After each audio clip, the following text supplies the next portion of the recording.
আকাশে ছোঁয়ার গল্প সাজাই, শূন্যে ওড়ার ছন্দে মেতে।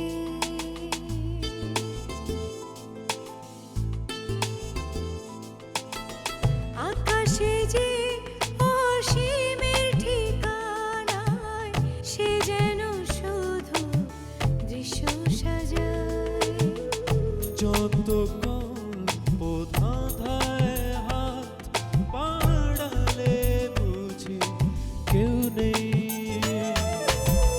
আকাশ ছোঁয়ার গল্প সাজায়, শূন্যে ওড়া ছন্দে মেতে।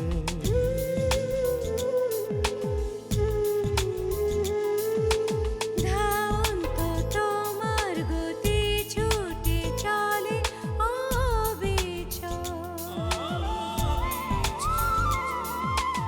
আমার আঙিনা প্রজাপতি চঞ্চল।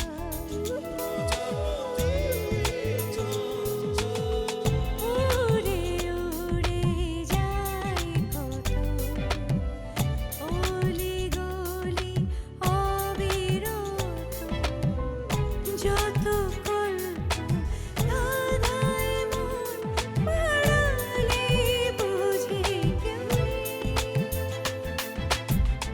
আকাশে ছোঁয়ার গল্প সাজাই, শূন্যে ওড়ার ছন্দে মেতে।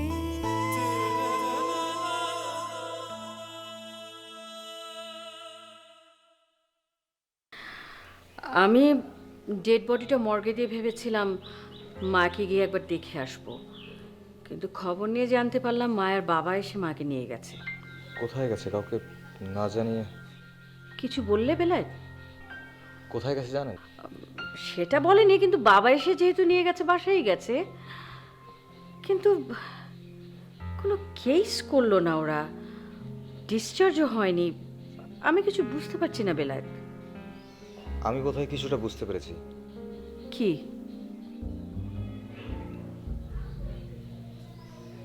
শিলার নামে যে কথাটা রটেছে সেরকম কিছু একটা মায়ের নামে রটেছে। ওর বাবা হয়তো ভয় পেয়ে ওকে অনেক দূরে কোথাও নিয়ে চলে গেছে। ভীতু দেশ, ভীতু জাতি আমরা। এত আমরা অনিশ্চয়তার মধ্যে থাকি না বেলায়।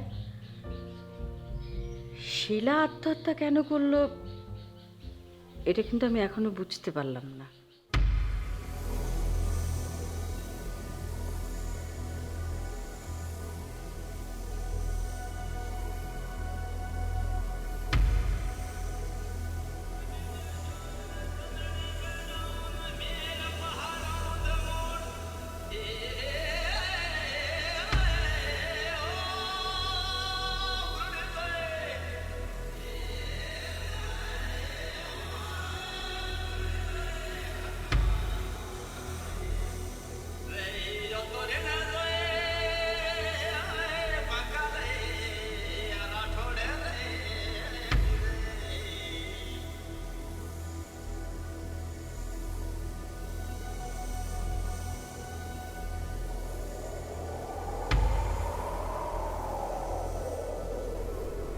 আমি হয়তো তোমার অতীতের স্মৃতির একটা উপলক্ষ মাত্র। তুমি আমাকে দেখে তোমার অতীতের স্মৃতি মনে করে সুখ পাও, দুঃখ বিলাসী হয়ে আনন্দে ভাসো। কিন্তু মনে রেখো,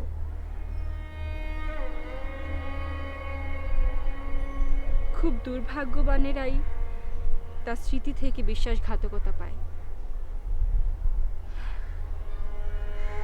আমি যদি চলে যাই, আমার স্মৃতিটুকু তোমার কাছে থাকবে। মনে করো আমি সেই সব দুর্ভাগাদের একজন, যার অতীত স্মৃতি এইমাত্র নিঃশেষ হয়ে গেছে।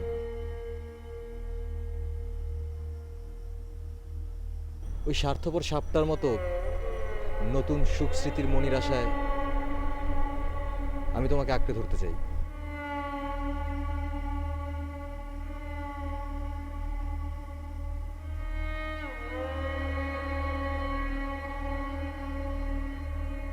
শিলা, বন্ধুত্ব নয়, ভালোবাসা নয়, দয়া কিংবা করুণাও নয়, নিজেকে শূন্য করে তোমার হাতে আমি আমাকে দিতে চাই।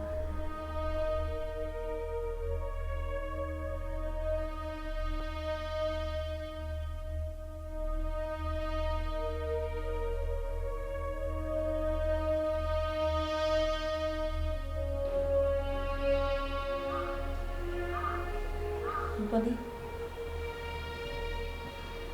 কি হলো? উত্তর দাও। তোমরা দুজন ছাড়া তার বিষয়টা কে জানতো? কথা বলো আমার সাথে। আজ আজ শিলাদির মৃত্যুটা সবার কাছে আত্মহত্যা, কিন্তু এটা আত্মহত্যা না, আমার কাছে এটা একটা হত্যা। শিলাদিকে আত্মহত্যার জন্য উস্কানি দেওয়া হয়েছিল। হোস্টেলের ভেতরে কিছু নোংরা লোক প্রবেশ করে শিলাদিকে যে ধরনের আজে বাজে কথা বলেছে, তাতে কেন কোনো বাঙালি মেয়ে প্রতিক্রিয়া দেখাবে না আমাকে বলতে পারো? উত্তর দাও। আমি জানি তুমি কোনোদিন আমাকে পছন্দ করো না, তাতে আমার কিচ্ছু যায় আসে না, কিন্তু শিলাদি তো তোমাকে, বেলায়েত ভাইকে অনেক ভালোবাসতো। তোমাদের উপর তার অনেক আস্থা ছিল। তোমরা তার সাথে এটা কি করলে?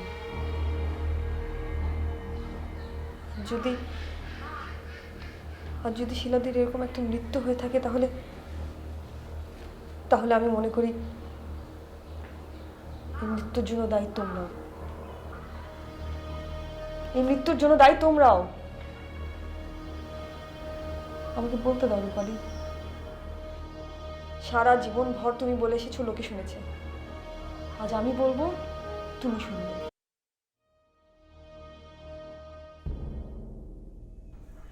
তা শিলা সুন্দরী, হোস্টেলের খবর কি? হোস্টেলের খবর তো সবসময় যা থাকে তাই। তাহলে তোর খবর বল।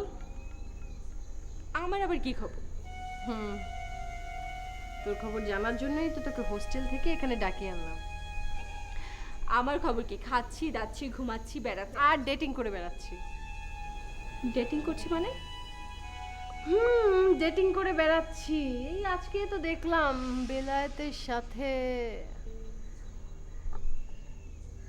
ও হ্যাঁ, হঠাৎ রাস্তায় দেখা হয়ে গেল, লোকটা আমাকে একটা রিক্সা করে দিবে, এই আর কি। আচ্ছা আচ্ছা, একটা লোক। বেলায়েত তোর কাছে সাধারণ একটা লোক? হ্যাঁ, কলেজের বড় ভাই, এছাড়া তো কিছু না। কিন্তু এই সাধারণ লোক বেলায়েত যে তোর সম্পর্কে আমাকে সব বলেছে। কি? বিলাত সব বলেছে?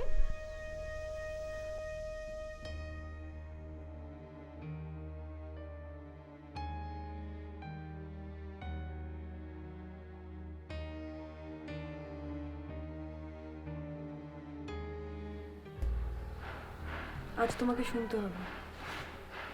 সারা জীবন ভর তুমি বলেছো, লোকে শুনেছে। আজ আমি বলবো, তুমি শুনবে। আমি তোর মুখ থেকে একটা কথা শুনতে চাই না। শিলাদি ঠিকই বলেছিল, তোমাকে যে মানুষগুলো অনেক ভালোবাসে না, তাদের ভালোবাসার সামান্যটুকু মূল্য তুমি দিতে জানো না।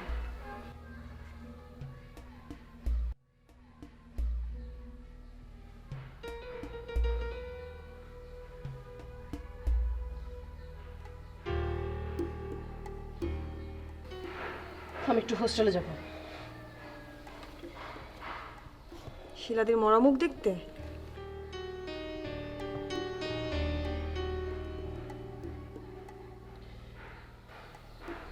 সে যাই হোক, ওখানে গিয়ে তুমি কোনো কিছুই পাবে না। কিছুক্ষণের ভেতরে ওখান থেকে পচা গন্ধ বেরোবে। লোকে হয় পুঁতে ফেলবে, নাহলে পুড়ে ফেলবো। তুই কি চাস আমার কাছ থেকে? রূপাদি,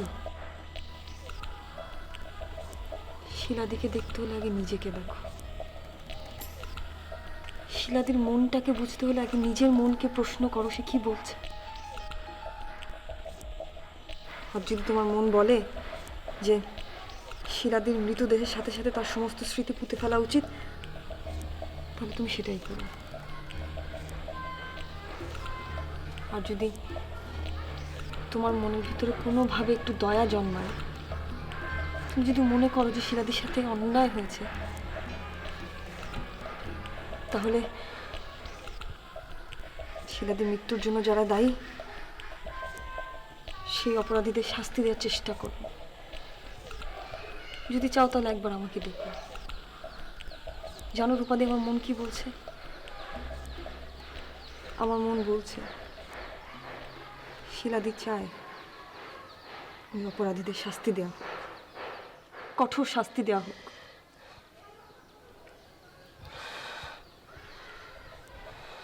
পল্লবদা আমাকে বলেছিল, পল্লবদা আমাকে বলেছিল শিলার সাথে আর কিছু করবে না।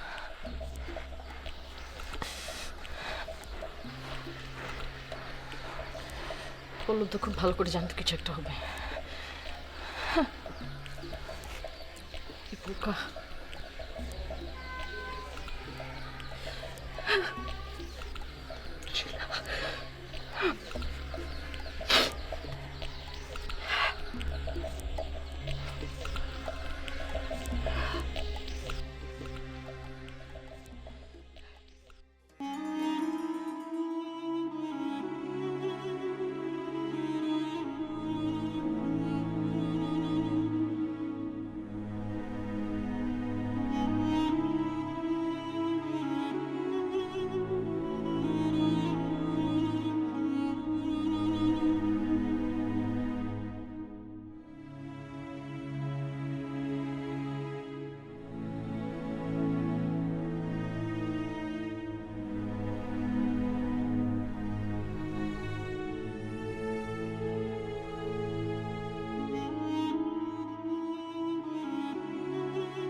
এতটা ঘটে যাবে ভাবিনি।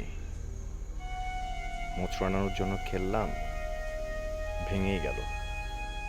আহ, না না না না, যা হয়ে গেছে তা নিয়ে ভেবে লাভ নেই। পরবর্তীতে কি কি ঘটতে পারে সেটা নিয়ে ভাবতে হবে।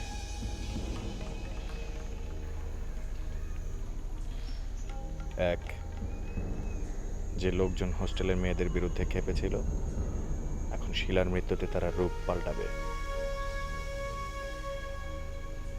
বাঙালি তো সেন্টিমেন্টাল। দুই, যারা তাদের খেপিয়েছিল তাদের ওপর ওই লোকেরা এখন ক্ষুব্ধ হবে। প্রকাশ্যে খেপিয়েছিল সানুদা, আর নেপথ্যে আমি। সবার আগে সানুদাকে ধরবে, তারপর আমাকে। তাহলে কি করা যায়, কি করা যায়, কি করা যায়?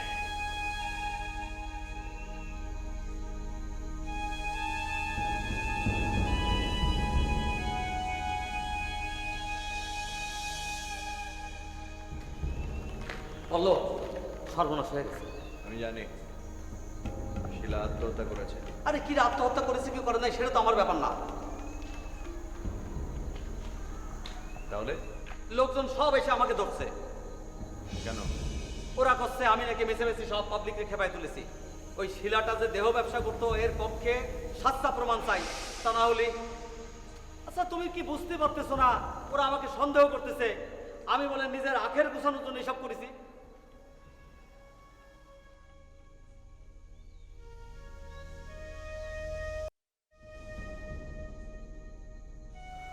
সন্দেহটা কি মিথ্যে? না, মিথ্যে না, সত্যি। আমি তো 2টা পয়সার জন্য করেছি নাকি? আর আমাকে দিয়ে এই কাম যে করাইছে, ওরা জিজ্ঞেস করলে আমি কয়ে দেবো আমি কার কাছ থেকে পয়সা পাইছি।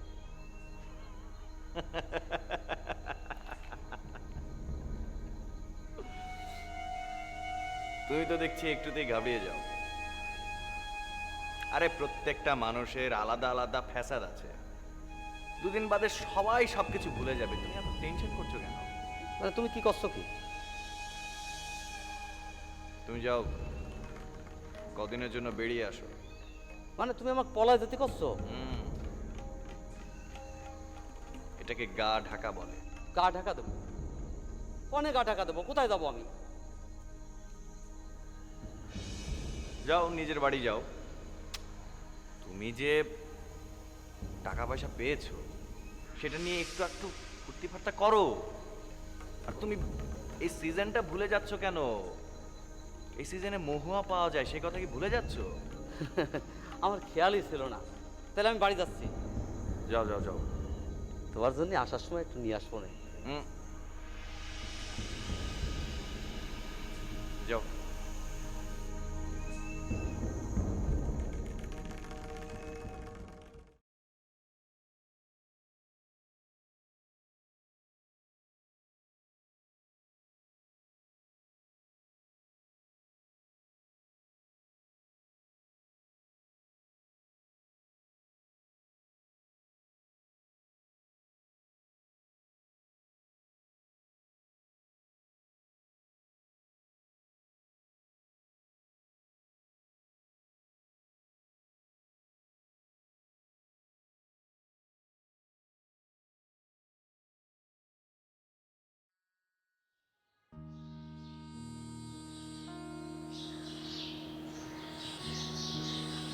দিয়ে আসলেন?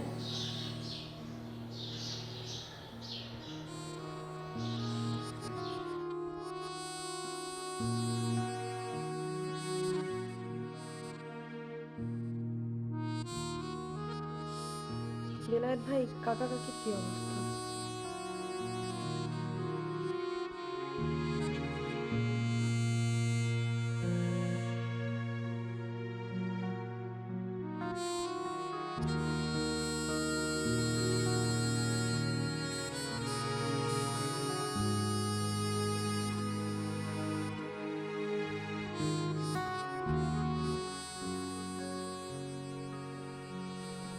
বেলায়েত ভাই, কাকা কাকিমা ওনারা সবাই এখন কেমন আছেন?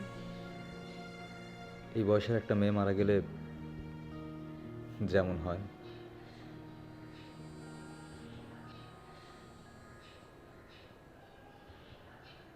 তার উপর কলঙ্ক নিয়ে মারা গেলে তো কথাই নেই।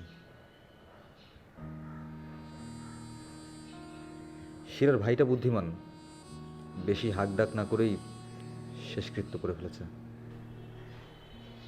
দুর্নামের ভয়ে? এদিকের খবর তো জানো? জানলাম। মায়ের বাবা মা ওকে লুকিয়ে নিয়ে চলে গেছেন। সে একই কারণ, দুর্নামের ভয়। বেলায়েত ভাই, এই অপরাধীরা কেন শাস্তি পায় না? আজ আজ মায়ের সাথে যা হলো, ও তো মরতে বসেছিল, কিন্তু অন্যায়কারীদের কোনো শাস্তি হবে না, তারা সবসময় বেঁচে যাবেন। মানুষগুলো এত ভয় কেন পায়? সামাজিক গঠনটাই তো এরকম। পারস্পরিক সুষম বন্টন নয়, বরং মৌলিক উপাদানগুলোর অস্ত্রগুলোকে কিছু মানুষ কুক্ষিগত করে রেখেছে, আর ভয়ের শিকল দিয়ে সমাজকে বেঁধে নিজেদের মালিক বানিয়ে রেখেছে। এত কঠিন কথা আমি বুঝি না। আমি শুধু জানতে চাই কি করলে তারা শাস্তি পাবে। দুটো উপায় আছে। এক, শেকলের গোড়া কাটা। আর আমি এতদিন শেকলের গোড়া কাটা রাজনীতি করছিলাম, কিন্তু এভাবে কিছু হবে না, কোনো লাভ হবে না। শেকলের মাথাটা কাটতে হবে। বারবার মাথাগুলো কেটে ফেললে কারো আর মাথা হওয়ার স্বাদ হবে না।